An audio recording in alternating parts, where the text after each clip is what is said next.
Her small hands trembled under the weight of 2 heavy water buckets. The road was long, dusty, and lonely, but she kept walking. No one ever stopped to ask her name. No one ever wondered where she was going. But one day, a stranger saw what everyone else ignored. 8-year-old Anea lived in a tiny clay house at the edge of a dry, forgotten village. The walls were cracked, the roof leaked when it rained, and the floor was just packed dirt. She lived with her mother and little brother, both too weak to walk long distances. Since her father had passed away the previous year, the responsibility of fetching water had quietly fallen on her small shoulders. Every morning before the sun climbed over the horizon, Anea tied her faded scarf around her head and stepped outside barefoot. The water well was almost 3 kilometers away, down a narrow, uneven path of stones and dust. She carried 2 metal containers, each almost half her weight. At first, her mother tried to stop her, but Anea would always respond with a soft smile and say, "It's okay, Mama. I'm strong." She wasn't strong. She was just determined. The village had no water left in its broken pipes, so everyone had to fetch it from the shared well in the next settlement. Adults went in groups, some with donkeys or carts. But Anea had none of that.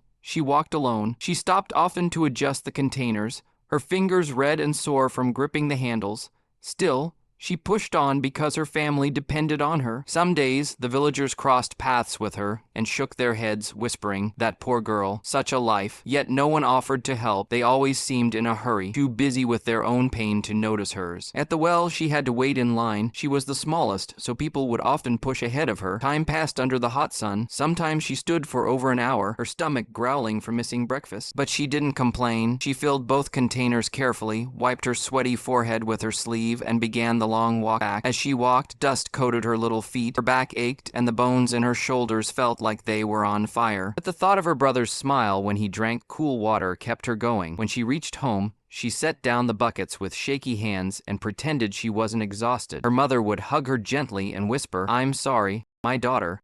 But Anea always replied, "One day it will get easier." In the evenings, when other children played or sat in school uniforms at the village center, Anea stayed at home washing dishes, cooking rice, or helping her brother with his homework. She never complained. She never asked for toys, books, or new clothes.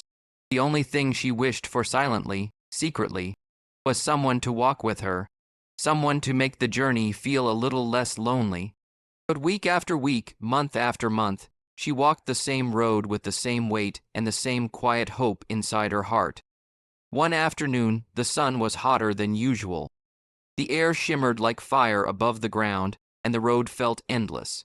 Anea had overslept slightly because her brother had been sick the night before, and now she was late.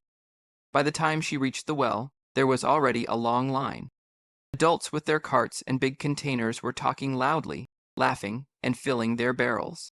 When Anea squeezed in quietly, a woman with bracelets on her arms nudged her aside and said, "Go to the back. Children should wait." No one questioned it. No one defended her. She stepped back silently, clutching the empty buckets. An hour passed, then another. Her lips were dry, her head dizzy, and the world around her slowly blurred. Finally, when she filled both containers and turned to leave, she could feel the heaviness pressing deeper than usual. Midway back home, she tripped on a loose stone. One bucket toppled, crashing into the dirt, and half the water spilled out. The sound echoed in the quiet path. Anea froze, staring at the wet patch sinking into the ground. For a moment, she didn't breathe. Her chest tightened. Tears filled her eyes but didn't fall. She knelt down, too tired to lift the bucket immediately. She whispered to herself, "It's okay. I'll go back and fill it again." But even saying it hurt her heart. Going back meant another 2 hours in the blazing sun. Going back meant her brother would stay thirsty. Going back meant she might faint midway. She looked around. There was no one in sight. Not a bird, not a cart, not a voice. Just silence. Her arms trembled as she tried to pick up the bucket again. It slipped from her damp fingers and landed with a hollow thud. That sound broke something inside her. For the first time in months, she let herself cry. She sat on the ground, covering her face with her hands. She cried not just for the water she lost, but for every lonely walk, every harsh word, every ignored moment when someone could have helped but didn't. She cried for being a child forced to carry a burden meant for grown hands. The road stretched ahead, long and dusty. The house was still far, and no one knew she was sitting there, struggling between trying again and giving up. She wiped her tears with the edge of her scarf and slowly stood up, though her legs wobbled. She lifted the bucket with the little water left and whispered, "I'll do it. I have to." But in her heart, for the first time, she felt truly alone. Little did she know, someone was about to appear on that empty road, someone who would change everything. As Anaya took a shaky step forward, a soft rumble of wheels broke the stillness of the road. She looked up and saw a small motorbike approaching slowly. The driver, a man in his mid-30s with tired eyes and a dust-covered jacket, pulled over when he noticed her struggling. He turned off the engine and gently stepped down. "Are you all right?" he asked in a calm voice. Anaya wiped her face quickly and nodded, though her eyes were still red. He glanced at the buckets, then at her tiny arms, then at the long road behind her. "Did you come from the well?" he asked again. She nodded once more, hesitating to speak. Without another word, he lifted one bucket easily in one hand and picked up the other. "Come," he said softly. Anaya blinked in disbelief. No one had ever offered to help before. She hesitated, unsure if she should trust him. But something in his voice felt safe, kind even. They walked side by side. He asked her name. She spoke quietly, "Anaya." He told her his name was Rihan, and that he lived in the next village. He explained that he was delivering medicine to someone nearby when he saw her from a distance, struggling alone. Halfway home, he paused. "You carry these by yourself every day?" he asked, almost in disbelief. Anaya didn't answer, but her silence said enough. He placed the buckets down gently, knelt to her level, and said, "You shouldn't have to." When they reached her house, her mother came outside, shocked to see a stranger carrying the water. She rushed forward, worried and embarrassed, but Rihan spoke before she could apologize.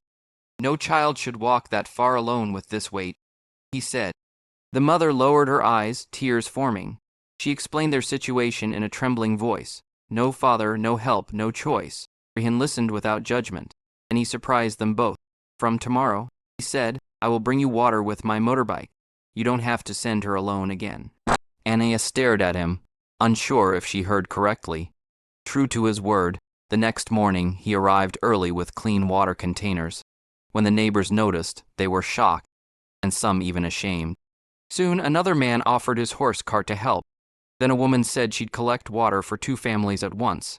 Slowly, the silence that once ignored Anaya's pain turned into hands that reached out. But the most beautiful moment came a week later. Rihan arrived not just with water, but with a small trolley, light wooden with wheels and a rope handle, for when you need to carry something, he said with a smile. Anaya touched the trolley with wide eyes. For the first time she felt seen, not as a burden, but as a child who deserved care. That evening, she sat with her brother and whispered, "We're not alone anymore." Hope, once a quiet dream, had finally knocked on their door. Sometimes, the smallest act can lift the heaviest burden. A child's silent struggle can be changed with one moment of kindness.